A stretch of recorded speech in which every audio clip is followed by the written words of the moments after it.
Et salut YouTube, comment ça va?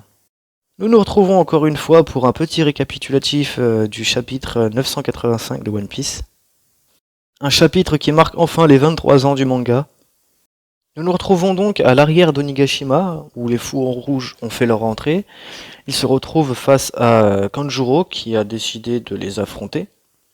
Kanjuro qui a dessiné des soldats sans tête afin de créer une mini-armée, si on peut dire, pour pouvoir combattre ses anciens alliés. Quand je dis mini-armée, il y a des plaisirs et des gifters, mais bon, on s'est compris.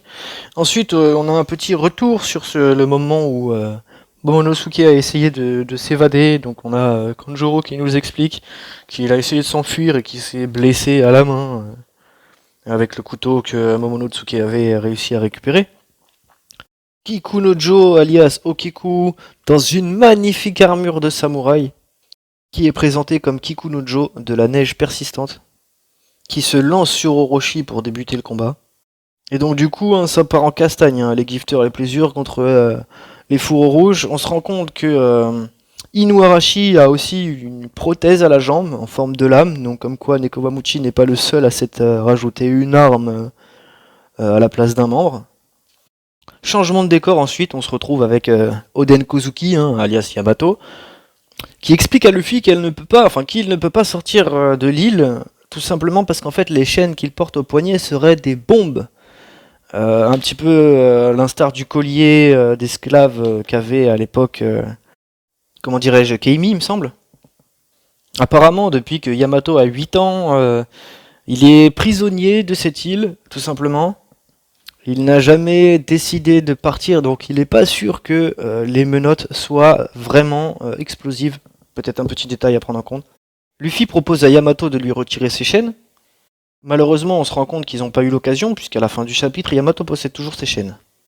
À ma grande surprise, Yamato demande à Luffy s'il accepterait de le prendre sur son bateau, ce que je ne m'attendais pas personnellement. Moi, je pensais qu'il allait chercher plus à ouvrir les frontières du pays, donc en soi, rester sur l'île pour pouvoir faire en sorte que ces frontières restent ouvertes.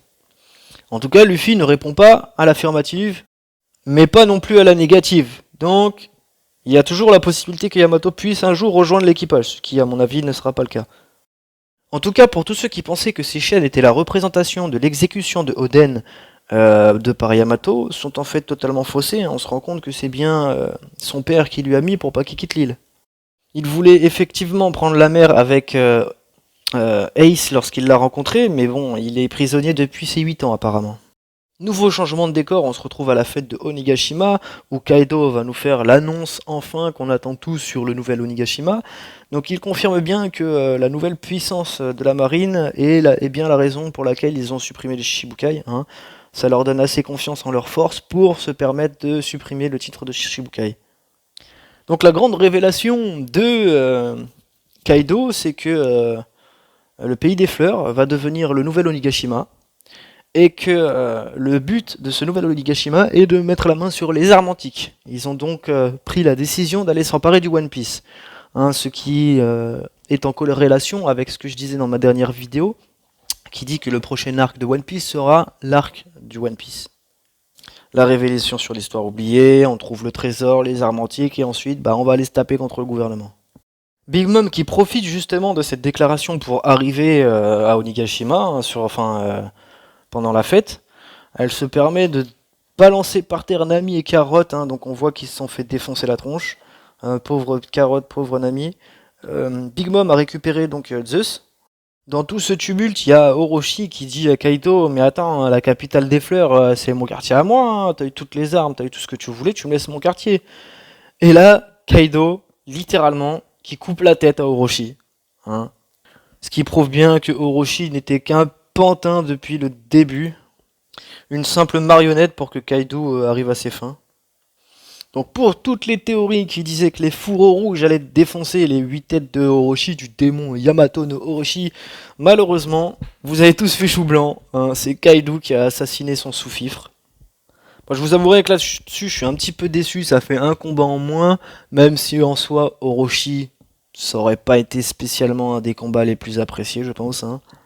Après tout, vu la personnalité du type, je pense que tous les lecteurs seront contents de la mort de Orochi. Ensuite, Kaido déclare à tous les samouraïs de Orochi que s'ils veulent s'allier, ils ont le droit. S'ils veulent devenir des ennemis, ils vont tous crever. Donc c'est un petit peu à eux de faire leur choix. Il est possible, hypothétiquement, que quand tous les fourreaux rouges vont se dévoiler, que l'armée entière des fourreaux rouges va se dévoiler, ces samouraïs se joignent à eux. Très fort possible. Donc Kaido compte faire de Wano l'empire de la piraterie. Il veut transférer tout Onigashima sur la capitale des fleurs. Et il veut faire de son fils Yamato le shogun de ce nouveau pays. Yamato et Luffy qui du coup tombent du plafond pour essayer de sauver Momonosuke. Et Yamato, lorsqu'il entend que son père veut faire de lui le nouveau shogun, il dit comme si ça allait se passer comme ça, sale vieux, avec une tronche du je vais t'éclater la tronche. Mais malheureusement, fin du chapitre pour cette semaine. Donc on n'a pas d'annonce comme quoi il n'y a pas de chapitre la semaine prochaine. Donc il y a un chapitre la semaine prochaine. On est tous heureux là-dessus. Donc qu'est-ce qu'on peut dire aujourd'hui sur ce chapitre? Pas très très grande surprise. On se doutait que le but des Yonkou c'était de devenir seigneur des pirates. Donc quoi de plus logique que de s'emparer des armes antiques pour trouver le One Piece, ou de One Piece pour s'emparer des armes antiques, vice versa, peu importe l'ordre. Dans tous les cas, le thème en soi, on s'y attendait. Le fait qu'il décide que Yamato soit shogun, ça aussi c'est pas spécialement une grande surprise. On s'attendait à ce qu'il donne carrément son titre de capitaine. C'est différent, donc en tout cas c'est pas une grande surprise. Donnez-moi votre avis en commentaire, si c'est ce que vous attendiez, est-ce que vous êtes surpris ou quoi que ce soit. En soit, la plus grande surprise de ce chapitre, je pense que c'est l'assassinat de Orochi, tout simplement. Ensuite, il y a un tout petit détail anodin, c'est lorsque Luffy dit à Yamato si tu veux je t'enlève tes chaînes. C'est un petit détail de rien du tout, c'est quelque chose qu'il n'arrivait pas à faire au début avec son propre collier et celui de Yogoro le fleuri.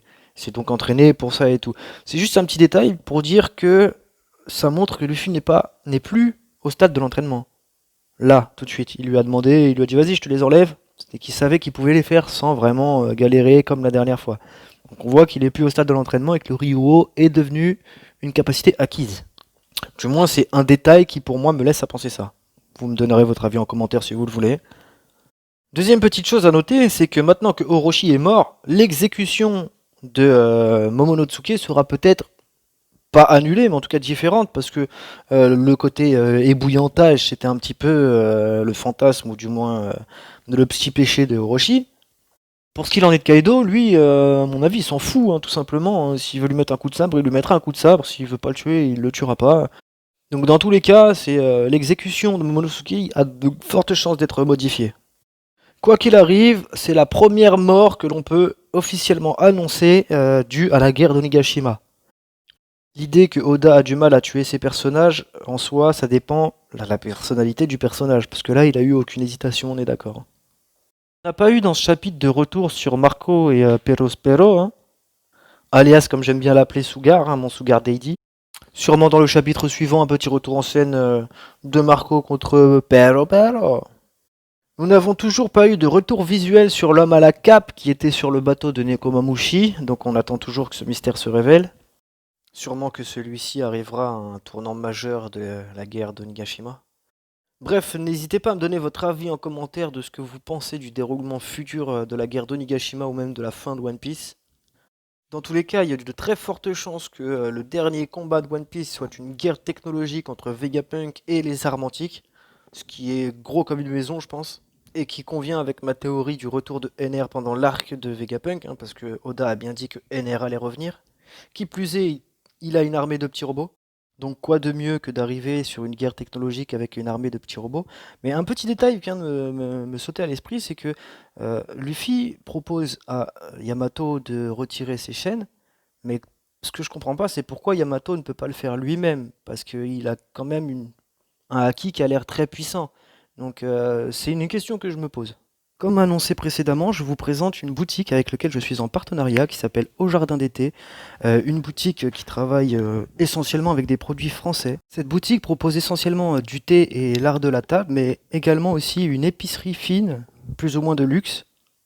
Donc cette boutique se trouve centre commercial de la Croix-Verte à Saint-Germain-les-Corbeilles.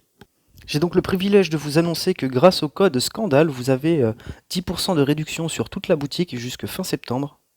Donc, comme je vous expliquais, nous pouvons y retrouver tout ce qui est art de la table, tasses, théières, objets de décoration, mais également du chocolat, des pâtes d'amande, ou bien encore de l'huile aromatisée à la truffe ou à la carapace de homard, citronnée ou autre, mais même également de la truffe elle-même, hein. Pas mal de produits que les grands restaurants aux alentours s'arrachent. Donc au niveau qualité, vous n'allez pas être déçus. Mais essentiellement plus d'une centaine de variétés de thé et d'infusions différentes. Alors pour tous les amateurs de thé, c'est la boutique qu'il vous faut. Donc n'hésitez pas, code scandale, vous avez 10% de réduction sur toute la boutique jusqu'au mois de septembre. Allez-y à fond quoi.